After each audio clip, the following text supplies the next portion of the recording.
कहानी का शीर्षक है बेटा, तुम बहू हो और बहू ही रहोगे। सुबह सुबह डोरबेल बजी तो मालती जी ने जाकर गेट खोला। देखा तो सामने बेटी टीना अपने लगेज के साथ थी। आज फिर टीना अकेले ही ससुराल से आ गई। जरूर कुछ न कुछ कांड करके आई होगी, मन ही मन सोचते हुए मालती जी दरवाजे से हट गई और टीना अंदर आ गई। अभी 5 महीने पहले ही तो टीना की शादी वरुण के साथ हुई है। वरुण एक इंजीनियर है। उसके घर में उसके मम्मी पापा, एक भाई और एक बहन है। छोटा परिवार ही है और टीना की सास भी उसकी हर संभव मदद करती है।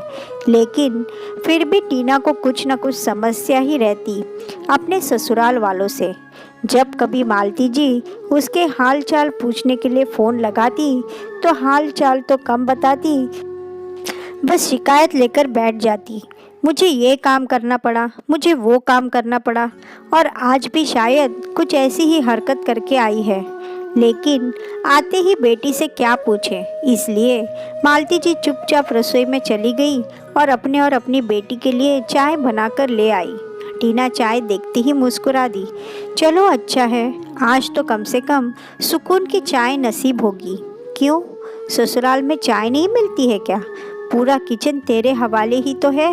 हाँ, किचन मेरे हवाले है और जिम्मेदारी भी मेरे हवाले ही है, पर सुकून की चाय नहीं, टीना ने चिढ़ते हुए कहा। लगता है सुबह सुबह कुछ कांड करके आई अपने ससुराल में। क्यों? मालती जी ने बड़े सुकून के साथ चाय पीते हुए अपनी बेटी से पूछा। हाँ मम्मी, आप जैसी माँ भी होती है जो अपनी बेटी की दुश्मन होती है। मेरी सास से कुछ सीखो, अपनी बेटी के लिए हमेशा तैयार रहती है।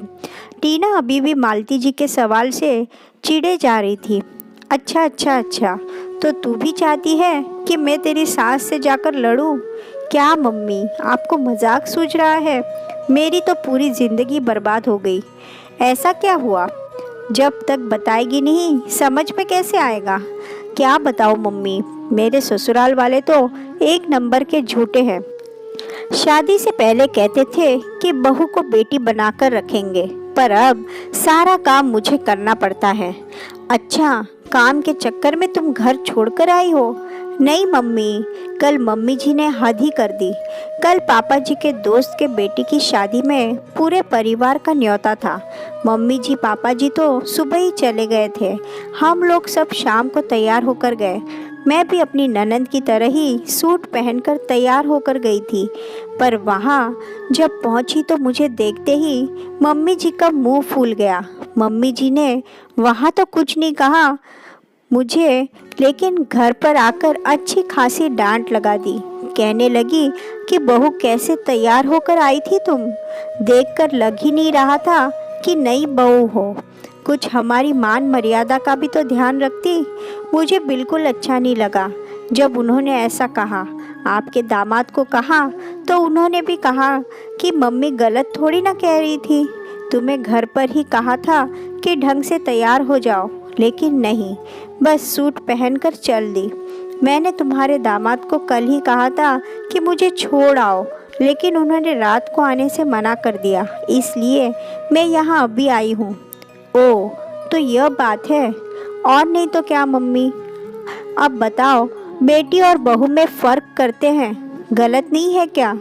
देख बेटा, बुरा मत मानना, पर सच सच बता रही हूँ, बेटी और बहू में फ़र्क होता है। बिल्कुल फ़र्क होता है। दोनों एक कैसे हो सकती है? जिस तरह बेटियां परिवार का हिस्सा है, उसी तरह बहू भी परिवार का हिस्सा है। दोनों अपनी अपनी जगह पर है। दोनों की अपनी मान मर्यादा है। जिस तरह हम कहते हैं ना कि दामाद बेटा है, पर सच यह है कि दामाद को बेटा माना ही नहीं जाता। जितनी बेफिक्री से माँ बाप बेटे को कह देते हैं, उतना कभी दामाद से नहीं कह पाते। उसी तरह सिर्फ कहने को बहू बेटी है, पर हम बहू से बेटी की तरह बेफिक्र होने की उम्मीद नहीं करते। बेटी आगे जाकर एक नए परिवार की डोर संभालती है, बहू आकर आपके घर और परिवार को बनाती और बढ़ाती है। बेटा, एक बात कान खोलकर सुन लो, तुम बहू हो और बहू ही रहोगी। इस बात को जितनी जल्दी समझ जाओ उतना अच्छा है। तुम्हारा घर है, तुम्हें खुद संभालना है। यूँ छोटी छोटी बातों पर लड़ झगड़ कर आओगी तो गलत है। यह शुक्र मनाओ कि तुम्हारी सास ने घर आकर तुमसे कहा। अगर तुम्हारी दादी की तरह सबके सामने इज्जत उतार देती तो क्या कर लेती। टीना के पास कहने के लिए शब्द नहीं बचे थे, इसलिए उसने चुप रहना ही ठीक समझा। हाँ, पर इतना ज़रूर था कि मालती जी की बात उसे समझ में आ रही थी और उसने वापस घर जाने का निर्णय लिया।